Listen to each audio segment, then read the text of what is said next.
UCSIS, vous le savez, c'est la réunion de l'ensemble des industries de santé, au-delà même du médicament, pour dialoguer avec les pouvoirs publics, partager une vision stratégique. Alors, dit comme ça paraît extrêmement abstrait. Pôle Pharma, c'est l'incarnation de ce qu'est réellement les industries de santé, c'est-à-dire des usines dans des territoires avec des cadres, des ouvriers, des commerciaux. Et Pôle Pharma, c'est une dynamique territoriale qui est de celle qu'on essaye de développer, notamment sur le plan industriel. Les élus locaux, les industriels, les partenaires sociaux, les pouvoirs publics. Il y a là une volonté de développer, au-delà des logiques et des stratégies d'entreprise, une industrie de santé implantée durablement qui nous paraît être un exemple de ce qu'il faut faire pour continuer à développer de grands bassins pharmaceutiques en France.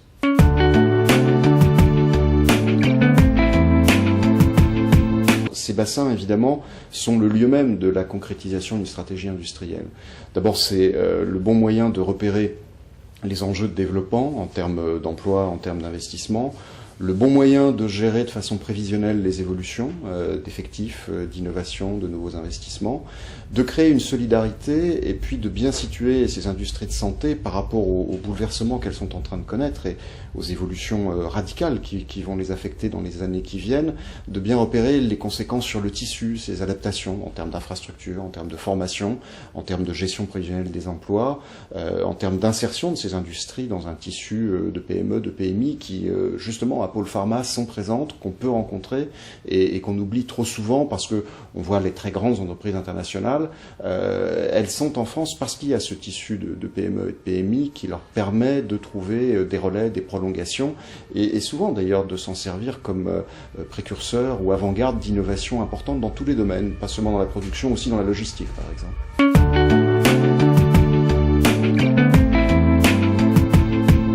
Alors, ces chantiers avancent d'abord parce qu'ils s'inscrivent dans une très grande continuité.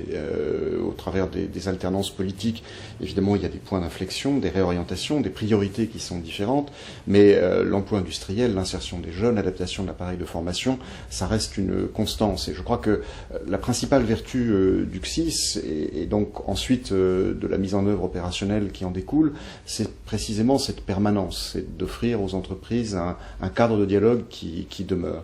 Alors, en ce qui concerne l'emploi industriel, vous savez que c'est devenu une priorité absolue du gouvernement.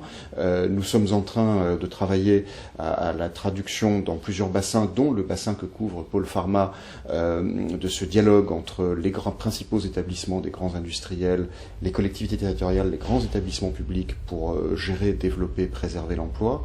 L'appareil de formation supérieure universitaire et de formation continue s'est mis en ordre de bataille. On aura peut-être l'occasion de l'évoquer lors de vos débats.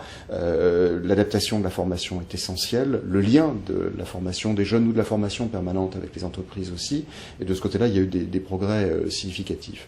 Je crois que ce qui est important, c'est de voir que cette industrie de très haute technologie, à forte intensité d'emploi, va demeurer créatrice d'emplois. Ce ne seront pas les mêmes, nous le savons. Le modèle change, les façons de produire, de commercialiser deviennent différentes. Ce qu'il faut que nous organisions ensemble, ce sont ces transitions pour préserver le niveau d'emploi, le développer encore. Et je crois que le bassin que couvre Pôle Pharma a en la matière une longueur d'avance sur beaucoup d'autres.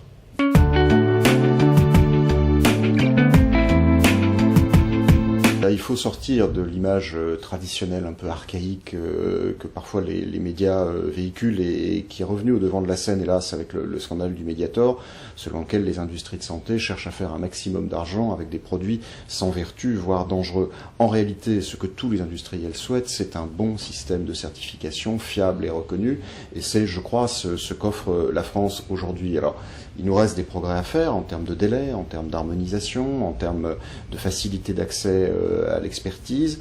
Le temps, c'est de l'argent dans la production d'un médicament. Si nous arrivons à donner quelques mois de vie supplémentaire à un brevet, nous faisons un transfert de richesse énorme pour les industriels. Ça fait partie des priorités auxquelles nous devons nous atteler, d'harmoniser, réduire les délais. Mais bien sûr, dans les atouts du Made in France, il y a d'abord la qualité du système d'administration et de certification, évidemment toujours perfectible, mais qui est un modèle, et que nous devons conserver. Il faut qu'en matière de dispositif médical, en matière d'intégration des nouvelles technologies, nous travaillions aussi à créer le modèle français, l'exporter au niveau européen et rester les leaders. La compétitivité, c'est aussi celle de l'État.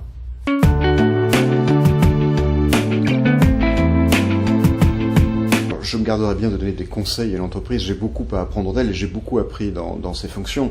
Ce que je peux leur dire, parce que c'est la mission du CSIS, c'est que là aussi, dans les priorités nouvelles, figure la restauration de la balance extérieure.